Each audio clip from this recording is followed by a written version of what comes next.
দুই তলা ফাউন্ডেশন দিয়ে 4 বেডরুমের একতলা বাড়ির ডিজাইন।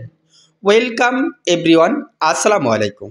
এই যে বাড়িটা আপনারা দেখছেন, এই বাড়িটা করার জন্য খরচ হয়েছে 8,50,000 টাকা। এটি হচ্ছে 4 বেডরুমের একতলা বাড়ির ডিজাইন। বাড়িটা হচ্ছে 1200 স্কোয়ার ফিট ছাদ।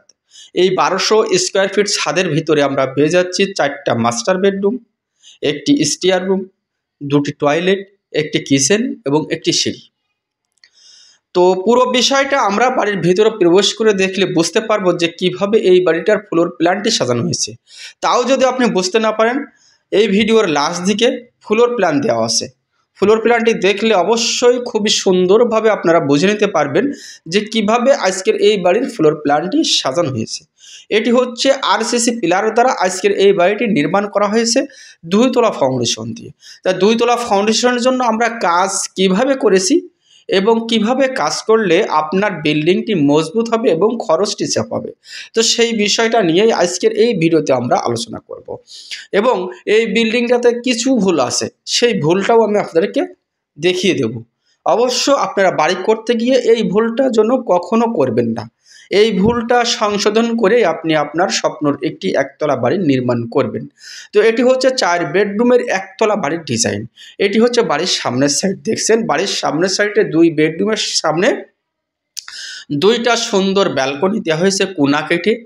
ব্যালকনিটা নিচ থেকে গাঁথনি করে উপরে একটি লিংটনের মতো একটি ঢালাই করে দিয়ে ব্যালকনিটা করা হয়েছে। তো চাইলে আপনি এই জায়গায় 3 ইঞ্চি ঢালাইয়ের প্রয়োজন ছিল না, এই জায়গায় ঢালাই প্রয়োজন ছিল মিনিমাম বিম যে আমার 10 ইঞ্চি দেওয়া হয়েছে, বিমের সাথে 10 ইঞ্চি ঢালাই দেওয়া দরকার ছিল এই ব্যালকনির এই গাঁথনির সাথে। তো সেইটা যেহেতু হয়নি, সেহেতু আমাদের এখানে একটু ভুল হয়েছে। ওই গাঁথনিটা করে অবশ্যই 10 ইঞ্চি বাই 10 ইঞ্চি বিমটি ঢালাই করব।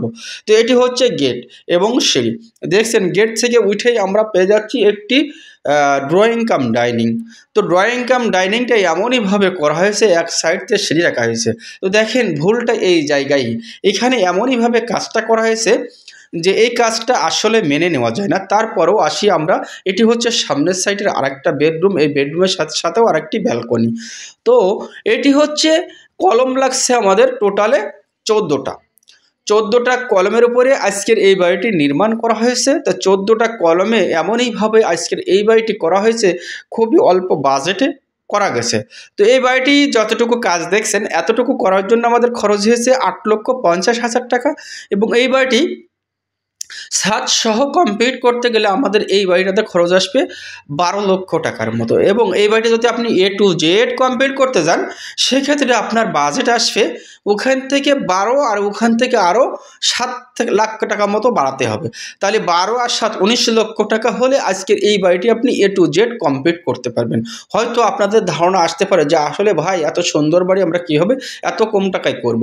তা আসলে কম টাকা না ভাই, 19 লক্ষ টাকা মানে অনেক টাকা। একটা বাড়ি করতে গিয়ে খরচ এমনই জায়গা আছে, খরচ আপনার বিল্ডিংয়ে যাই করবেন অবশ্যই লাগবে। সেই জায়গা থেকে যদি আপনি একটু সেভ করে খরচ করেন, সেই ক্ষেত্রে আপনার বিল্ডিংয়ে অনেক টাকা সেভ আপনি করতে পারবেন। তো আসেন সেই সব দিকগুলো আমরা একটু দেখব এবং এই বিল্ডিংয়ের যে ভুলগুলো হয়েছে সেই ভুলটাও আমি আপনাদেরকে দেখিয়ে দেবো। তো এটি হচ্ছে পিছন সাইডের বেডরুম। এই বেডরুমের সাইজগুলো দেওয়া হয়েছে 12 ফিট বাই 14 ফিট দেওয়া হয়েছে 4টা বেডরুম। তো দেখেন যে ভুলটা হচ্ছে, এই যে জানলা দেখছেন 4 ফিট বাই 4 ফিট, এবং এই জানলাতে যে লিংটনটা দেওয়া হয়েছে এই লিংটনটাতেই একটা ভুল হয়েছে। ভুলটা হচ্ছে এখানে দরকার ছিল 6 ইঞ্চি বাই 5 ইঞ্চি লিংটন দেওয়া, সেই জায়গা থেকে আমাদের করা হয়েছে 4 ইঞ্চি বাই 3 ইঞ্চি লিংটন দিয়ে আছে শুধুমাত্র সানসাইডের মতো করে। এই জায়গাটাতে একটা ভুল হয়েছে। তো এই ভুলটা কখনো করবেন না। অবশ্যই লিংটনটা একটু মজবুত একটি কাজ, এই মজবুত কাজটা কখনো খরচ বাঁচাতে গিয়ে আপনি কোনো সময় এই দুর্বলটা করবেন না। তো এটি হচ্ছে পিছন সাইডের আরেকটা বেডরুম। এটি হচ্ছে 2টা টয়লেট। এই 2টা টয়লেটের সাইজটি দেওয়া হয়েছে 4 feet by 4 feet by 7 feet 2টা টয়লেট। এখান থেকে দরজা রাখা হয়েছিল না, কিন্তু এখানে পরে দরজা কেটে দেওয়া হবে, তার কারণে একটু খালি রাখা হয়েছে। এটা হচ্ছে সামনের সাইডের আরেকটা বেডরুম। এই বেডরুমের সাইজও দেওয়া হয়েছে একই 12 ফিট বাই 14 ফিট এবং এই রুমের সাথে আছে সামনে সুন্দর একটি ব্যালকনি। আমি যে আপনাদের বলেছি যে ভুলের কথা, আসলে এই লিংটনটি এভাবে দেওয়াটা উচিত হয়নি এই বিল্ডিংটাতে। যাই হোক, আসেন আমরা 2 তলা ফাউন্ডেশনের জন্য যেভাবে আমরা খরচ সেভ করে আজকের এই বাড়িটা নির্মাণ করেছি। এই বিল্ডিংয়ের বেসগুলো সম্পূর্ণ দেওয়া হয়েছে 4 feet by 4 feet 12 milli rod দিয়ে ঢালাই হয়েছে, কলাম ঢালাই হয়েছে 4 পিস করে 16 মিলি রড। তো আমরা অবশ্য ফ্লোর প্ল্যানে চলে এসেছি, দেখছেন কত সুন্দর ফ্লোর প্ল্যানটি সাজানো হয়েছে, সেম টু সেম আজকের এই বাড়িটি আপনারা দেখলেন। এই যে ড্রয়িংটা দেখছেন সেম টু সেম আজকের এই বাড়ির ড্রয়িংটা আপনারা দেখলেন। তো এটি হচ্ছে সামনের সাইড এবং ওটা হচ্ছে পিছন সাইড। সামনের সাইডে আমরা পেয়ে যাচ্ছি 2টা বেডরুম, পিছন সাইডে পেয়ে যাচ্ছি আমরা 2টা বেডরুম। তো সকলে ভালো থাকবেন, সুস্থ থাকবেন সকলে।